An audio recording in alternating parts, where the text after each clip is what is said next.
Welcome back to the channel, everyone. Tonight, we're diving into a Michigan case that is as shocking as it is disturbing. On trial, Philip Carrick, a man accused of repeated domestic violence, including strangulation, threats, and assaults so severe that one victim allegedly lost consciousness. This isn't just about one isolated incident. Prosecutors say Carrick has a pattern of abuse spanning multiple victims, multiple cases, and escalating violence. The stakes tonight? Whether he'll remain behind bars on a $500,000 bond, or if the system will let him walk free again. Pay close attention, because as you'll see, the judge is not only wrestling with Carrick's violent history, but also with whether the bond that was set is fair, legal, or dangerously lenient. And trust me, this courtroom showdown takes some wild turns you won't want to miss. Court does call the case of the people of the state of Michigan versus Philip Carrick. And is that on behalf of the people, Your Honor? Good evening, Your Honor. Sam Bernstein with on behalf of Mr. Carrick. Appears by Zoom. And this is the people's motion to modify bond. So you may go ahead. Your Honor, at this time, we'd be requesting our original request of $500,000 cash surety, as well as if he is to post or be released for a home confinement tether. Your Honor, I'm not sure if the court had enough time. I know we submitted this late last night to the court, this motion, so I'll kind of go through it a little bit. Your Honor, in the instant case here, to start out, the entirety of the events of this case from March to July occurred while the defendant was either on bond for a strangulation or after he had pled to a DV second in Judge Kunke's court. In this case, the victim has laid out a series of assaults starting in March through July that include the defendant assaulting her in a numerous variety of ways, including kicking her, throwing her down, punching her, biting her, and choking her. And in some of these events, some of these specific events that stick out to the people, Your Honor, include an event where the defendant is alleged to have strangled the victim and taken her keys and her phone and had been sleeping by the door to hear when the victim tried to leave the apartment. She did attempt to leave the apartment. He then chased her down out in the parking lot, bear hugged her, and then told her that if she were to make a scene, he would, I'm sorry, Your Honor, the correct quote that she was stating, that if you make a scene or you scream out, I'm going to effing kill you, and then told her to get back into the apartment. Your Honor, after that, I also have concerns that at one point she was strangled to the point of unconsciousness, which in our eyes is mere seconds away from death, and she did have to go to the hospital and get treatment. Your Honor, along with this report. Let's pause here. The prosecutor isn't just throwing out accusations. He's painting a timeline of abuse that stretches months and includes choking, beating, and threats of murder. Legally, the strangulation charge is one of the most serious, because in Michigan, it can carry up to 10 years in prison. And when a victim says she passed out, prosecutors call that mere seconds from death. Now, think about that. Should someone with that history even have bond as an option? Or is the risk to the community just too high? Drop your thoughts in the comments. Would you let him out? There are numerous images of injuries that she sustained, including bruising to her arms, bite marks, bruising on her neck, as well as a extremely large, I would say, I guess, bump on her forehead from these assaults from this defendant. He has threatened her numerous times throughout this case. In one of the points where he was strangling her, he told her she wasn't going to see her children tomorrow. She's had a black eye from this defendant. I also have concerns in this case that it occurred while he was on bond. He has a previous history of domestic violence, and in one of those cases back from 2023, he had picked up a case of domestic violence with a victim. While on bond for that case, he saw her at a bar and assaulted her again for that case. And in that specific case, the assault that he did left bruises on this victim. He had put his hand around her neck and a pillow over her face during the course of the assault. And she was so afraid and traumatized from this assault that she had fled the apartment the following day and then fled the state. And then continuing on in his criminal history, he just pled in a case for a DV second, which includes pretty similar behavior of strangulation and domestic violence. He's continuing this pattern of aggression and abuse towards women. And it seems to be escalating in this case, which has led to these charges of unlawful imprisonment, GVH strangulation, as well as domestic violence in numerous instances. This is where the prosecution makes their strongest case: pattern evidence. They're showing the court that this isn't a one-time mistake. Carrick has allegedly assaulted multiple women in multiple cases while already out on bond. That's a huge red flag. In bond hearings, judges weigh public safety and flight risk. And here, the prosecutor is hammering one point. If he couldn't follow court orders before, why should the judge believe he will now? This isn't about punishment, it's about prevention. And the judge looks like he's starting to lean that way. I have great concerns. I also have concerns that in this police report, she also alleges other violations of bond of him being at bars, drinking, which was against his conditions of bond. And that also matches in what the victim impact statement was in Judge Kunke's court, that she saw him at this specific bar that the other victim mentions he was at that time. I mean, I have great concerns that he cannot follow court orders.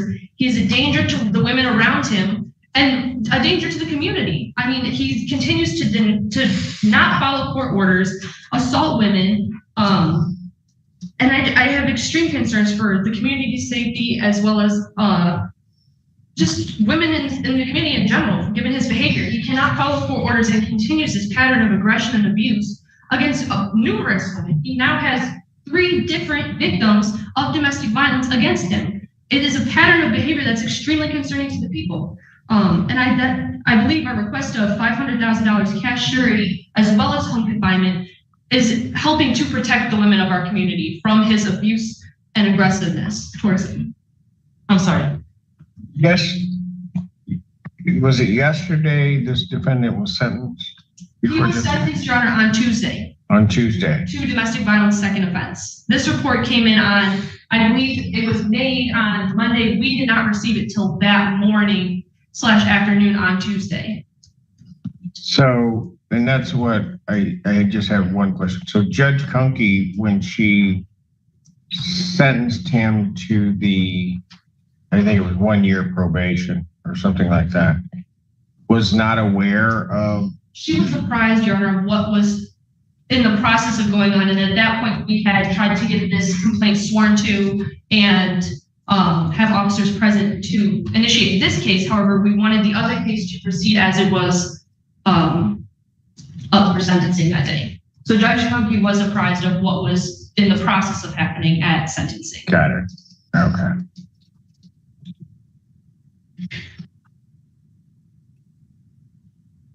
And I also wanted to note for the court as well that the context of these events at their beginning starts after the defendant's tether had been removed in the previous case after exam. That's when the beginning of these events start up until July of this year before he was sentenced. What do you mean his tether was? He was on a tether in the previous case, Your Honor, at the start of that DV case. And after exam, the tether... Notice the defense's strategy here. It's not about denying the abuse or downplaying the violence. Instead, the lawyer is focusing purely on the numbers. He's saying, look, the bond is already set at $500,000, and with 10% posted, Carrick's family has already put up $125,000. That's no small sum. But here's the catch. A 10% bond privilege means Carrick doesn't need to come up with the full amount. And for dangerous defendants, prosecutors often argue that even a dime on the dollar is too much of a discount. There was a motion for the tether to be removed, and the tether was removed. I believe it's a hot zone tether in that case. And then the behavior begins. Correct. Your allegation. All right. All right. Ms. Bernstein, respond. One thing I want to point out, Your Honor, is that in the emergency motion, it states that the magistrate gave Mr. Carrick a $50,000 cash or surety bond.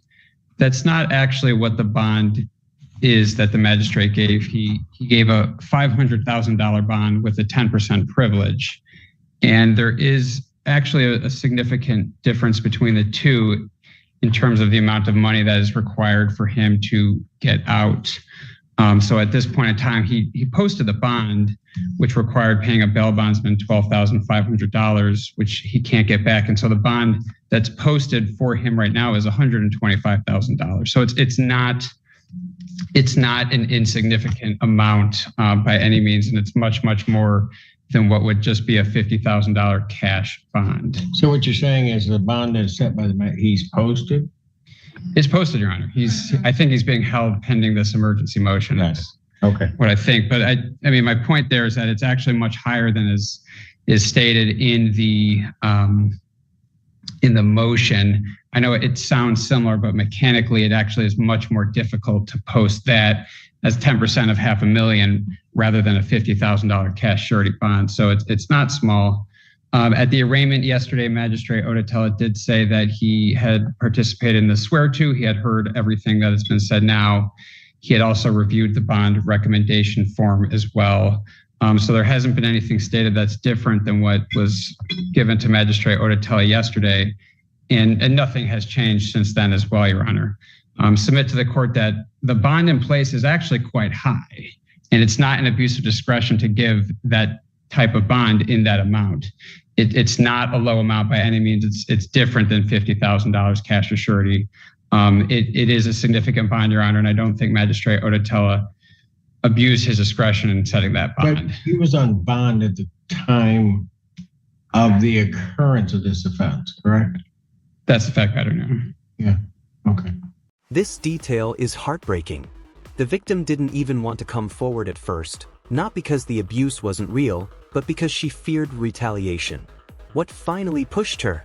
Protecting her children. Think about the weight of that choice. In domestic violence law, courts often consider whether victims report immediately or delay, but here the explanation is crystal clear: fear. That adds enormous credibility to her story and makes Carrick look even more dangerous. Audience question: if you were the judge, would you take her hesitation as doubt, or as proof of how much power Carrick had over her? And Your Honor, there was one more thing I wanted to add as well. I know it came up in arraignment about the timing of the report, but I did want to say in the report, the victim states to officers that she had come in to report this because of her daughters and her children, and that she cared about the defendant as a person, but was terrified of him and what he's done, and did not want her daughters to have to go through that as well. And that's why she came forward. It wasn't with malicious intent. Anything else, Mr. Murphy? What I would ask the court to take into consideration if the court is considering raising the bond at this juncture is that he has committed significant reliance on the bond as it was given yesterday. And so we'd ask the court to please take that into account when considering a bond at this point in time. The concern that I have is that he's on bond. And here comes the turning point. The judge points out that Carrick's violent spiral began right after his tether, that's an ankle monitor, was removed. That's significant. Judges often use tethers to monitor high-risk defendants, and when Carrick's came off, prosecutors say his violence escalated. From a legal perspective, that's the worst possible sign. It tells the court, give him freedom, and he abuses it.